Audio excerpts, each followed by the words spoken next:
میری گاڑی بہت پرانی ہو چکی ہے، اس کی وجہ سے آئے دن خراب ہوتی رہتی ہے۔ اس دن بھی ایسا ہی ہوا۔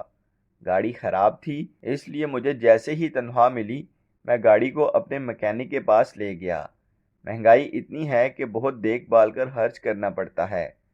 مکینک تو بہت مصروف تھا، اس لیے اس نے گاڑی اپنے ایک شاگرد کے حوالے کر دی اور میرے پاس آ کر آہستہ سے کہا، نجم صاحب، لڑکا نیا ہے لیکن اپنے کام میں ماہر ہے، بہت غریب ہے، اس لیے میں نے کام پر رکھ لیا۔ مجھے تو کام سے دلچسپی تھی، چاہے کوئی بھی کرے۔ لڑکا گاڑی کی مرمت کرنے میں مصروف ہو گیا اور میں کھڑا اس کو دیکھ رہا تھا۔ وہ واقعی بہت مہارت سے کام کر رہا تھا۔ تھوڑی دیر بعد بات چیت شروع ہو گئی۔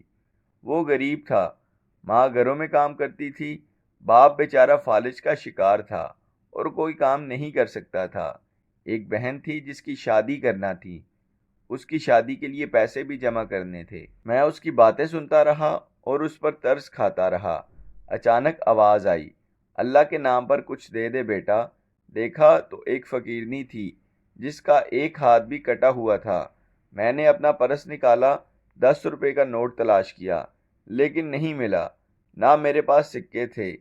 معاف کرو اماں، میں نے کہا اور سوچنے لگا کہ میں تو خود مہنگائی کا مارا ہوں، میں زیادہ پیسے بھیک میں نہیں دے سکتا۔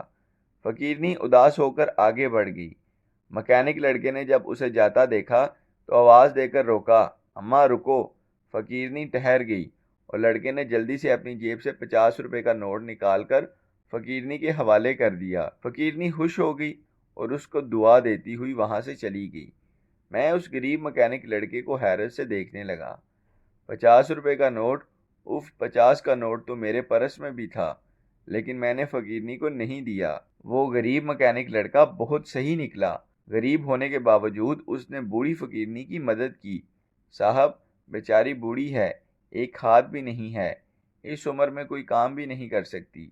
لڑکے نے مجھے دیکھ کر کہا۔ میں لڑکے کی بات سن کر حیران ہو رہا تھا۔ مجھ جیسے لوگ اپنے اوپر ہزاروں روپے خرچ کر دیتے ہیں، لیکن اگر کوئی مانگ لے تو 5 یا 10 روپے سے زیادہ پیسے نہیں دیتے۔ مجھے لڑکے کی سخاوت پر فخر ہونے لگا اور اپنے آپ پر شرمندہ ہونے لگا۔